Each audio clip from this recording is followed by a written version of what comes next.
আসসালামু আলাইকুম। আমার চ্যানেল কুকিং বাই মিতা আপনাদের সবাইকে স্বাগতম। আশা করছি আল্লাহর অশেষ রহমতে আপনারা সবাই ভালো আছেন। আজ ডিম আর আলু দিয়ে খুবই মজার এবং খুব সহজ একটি নাস্তার রেসিপি শেয়ার করব। বাচ্চাদের টিফিন বা বিকেলের নাস্তার জন্য খুব সহজে আপনারা এই রেসিপিটি তৈরি করে নিতে পারবেন। আশা করছি আজকের রেসিপিটি আপনাদের ভালো লাগবে। ভালো লাগলে প্লিজ আমার চ্যানেলটি সাবস্ক্রাইব করে রাখবেন আর একটি লাইক এবং কমেন্ট করতে ভুলবেন না। এখন চলে যাচ্ছি পুরো রেসিপিতে। নাস্তাটি তৈরি করার জন্য আমি এখানে 3টা মিডিয়াম সাইজের আলু খুব ভালোভাবে ছিলে নিয়েছি। এখন এই আলুগুলোকে ছোট ছোট কিউব করে কেটে নিব। 4 সাইড থেকে একটু সমানভাবে কেটে নিচ্ছি, এতে কিউব করে নিয়ে খুব ইজি হয়ে যাবে। আমি আলুটাকে 4 টুকরা করে নিচ্ছি, তারপর এটাকে ছোট ছোট পিস করে কেটে নিচ্ছি। আলুর সাইজ যদি একটু বড় হয় তাহলে আলু মাঝ বরাবর 3টা ফালি করে কেটে নিয়ে তারপর সেটাকে ছোট ছোট পিস করে কেটে নিতে হবে। একইভাবে আমি সবগুলো আলু কেটে নিয়েছি আর আশা করছি দেখেই বুঝতে পারছেন আমি কিভাবে কেটে নিয়েছি। এখন এই আলুগুলোকে পরিষ্কার পানি দিয়ে খুব ভালোভাবে ধুয়ে নিব, তারপরে এগুলোকে সেদ্ধ করে নিব। চুলা আগে থেকে একটা প্যানে বেশ খানিকটা পানি দিয়ে পানিটাকে গরম হতে রেখে দিয়েছি। এর সাথে দিয়ে দিচ্ছি 1 চা চামচের মতো লবণ। এখন পানিতে বলক আসা পর্যন্ত অপেক্ষা করছি।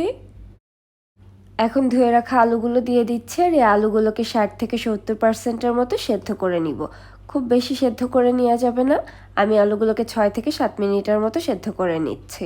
টাইমটা আপনাদের কিছুটা কম বা বেশিও লাগতে পারে।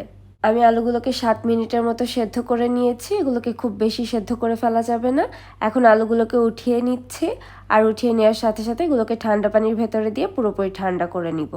আলুগুলোকে ঠান্ডা করে নেওয়ার পর এগুলোকে একটা বাটিতে নিয়ে নিচ্ছে আর এর সাথে দিয়ে দিচ্ছি 2 টেবিল চামচ কর্নফ্লাওয়ার। কর্নফ্লাওয়ার দিয়ে আলুর সাথে খুব ভালোভাবে মেখে নিতে হবে। আমি বাটিটা ঝাঁকিয়ে ঝাঁকিয়ে আলুর সাথে কর্নফ্লাওয়ারটাকে মেখে নিচ্ছি।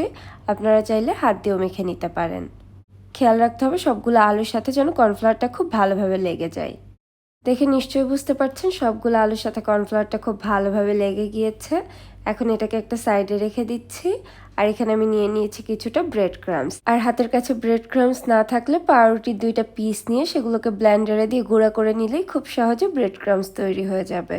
আর এখানে আমি একটা ডিম ভেঙে নিয়েছি, এর সাথে দিয়ে দিচ্ছি স্বাদমতো কিছুটা লবণ আর খুব সামান্য একটু গোলমরিচের গুঁড়া। এখন ডিমটাকে খুব ভালোভাবে ফেটে নিচ্ছি। ডিমটাকে ভালোভাবে ফেটে নেওয়ার পরে আমি কেটে রাখা আলুর সাথে যে কর্নফ্লাওয়ার লাগিয়ে রেখেছিলাম এখন সেই আলুর পিসগুলো নিয়ে নিচ্ছি আর একটা দুইটা করে নিয়ে আমি প্রথমে ডিমের ভেতরে খুব ভালোভাবে এটাকে ডিপ করে নিচ্ছি। তারপর এগুলোকে ব্রেড ক্রাম্বসে খুব ভালোভাবে গড়িয়ে নিতে হবে। চেষ্টা করবেন চামচ দিয়ে বা 2 হাত দিয়ে কাজটা করার জন্য, তাহলে হাতের সাথে ব্রেড ক্রাম্বস লেগে যাবে না। আর একইভাবে আমি সবগুলো আলুর পিস নিয়ে সেগুলোকে প্রথমে ডিমের ভেতরে ডিপ করে নিব, তারপরে সেগুলোকে ব্রেড ক্রাম্বসে গড়িয়ে নিব। এই তো একইভাবে আমি সবগুলো আলুর পিস রেডি করে নিয়েছি। এখন এগুলোকে ভেজে নিব। আর আপনারা চাইলে এগুলোকে এভাবে রেডি করে ডিপ ফ্রিজে বেশ কিছুদিনের জন্য সংরক্ষণ করেও রেখে দিতে পারেন। যখন প্রয়োজন হবে শুধু ভেজে নিলেই চলবে। তবে আমি এখনই আপনাদের কিছু ভেজে দেখিয়ে দিচ্ছি। চুলা একটা প্যানে কিছুটা তেল দিয়ে তেলটাকে হালকা গরম করে নিয়েছি। খুব বেশি গরম তেলে এগুলোকে দেওয়া যাবে না, যেহেতু উপরে ব্রেড ক্রাম্বস ইউজ করা হয়েছে। খুব দ্রুত এটাতে কালার চলে আসবে বা এগুলো পুড়ে যাবে। যেহেতু আলুগুলোকে পুরোপুরি সেদ্ধ করে নিইনি, চুলার আঁচটাকে মোটামুটি লোতে রেখে একটু সময় নিয়ে এগুলোকে ভেজে নিতে হবে। আর আলুর এই নাস্তাটা অনেক বেশি মুচমুচে করে তৈরি করার জন্য এগুলোকে 2বারে ভেজে নিলে এগুলো অনেক বেশি মুচমুচে হবে।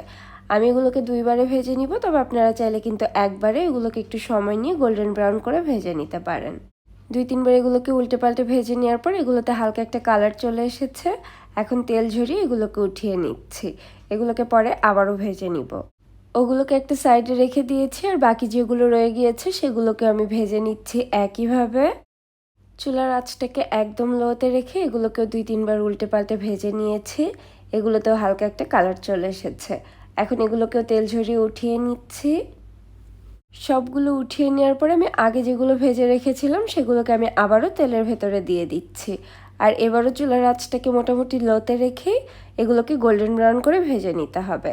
তাহলে আলুগুলো পুরোপুরি সেদ্ধ হয়ে যাবে, এগুলো অনেক বেশি মুচমুচে হবে। এগুলো ভেজে নেওয়া হয়ে গিয়েছে, এখন এগুলোকে তেল ঝরিয়ে উঠিয়ে নিচ্ছে আর একইভাবে বাকিগুলোও ভেজে নিব। আর আমি আগেই বলেছি আপনারা যদি এভাবে 2বারে ভেজে নিতে না চান তাহলে একবারও এগুলোকে একটু সময় নিয়ে গোল্ডেন ব্রাউন করে ভেজে নিতে পারেন। তাতেও আলুগুলো পুরোপুরি সেদ্ধ হয়ে যাবে। মুচমুচে আলুর এই নাস্তাটা দেখতে যেমন অনেক বেশি কিউট হয়, খেতেও কিন্তু খুবই মজার হয়। এখন এগুলোকে গরম গরম সসের সাথে সার্ভ করতে পারেন। আশা করছি আমার আজকের এই সহজ নাস্তার রেসিপিটি আপনাদের ভালো লেগেছে। ভালো লাগলে বাসায় রেসিপিটা অবশ্যই ট্রাই করবেন, আর ট্রাই করলে কেমন লাগলো আমাকে কমেন্ট সেকশনে জানাতে ভুলবেন না। আমি একটু ভেঙেও দেখিয়ে দিচ্ছি, আলুটাও পুরোপুরি সেদ্ধ হয়ে গিয়েছে। আবারও নতুন কোনো রেসিপি দেখার জন্য আমন্ত্রণ রইল। সবাই অনেক বেশি ভালো থাকবেন আর আমাদের জন্য দোয়া করবেন। আল্লাহ হাফেজ।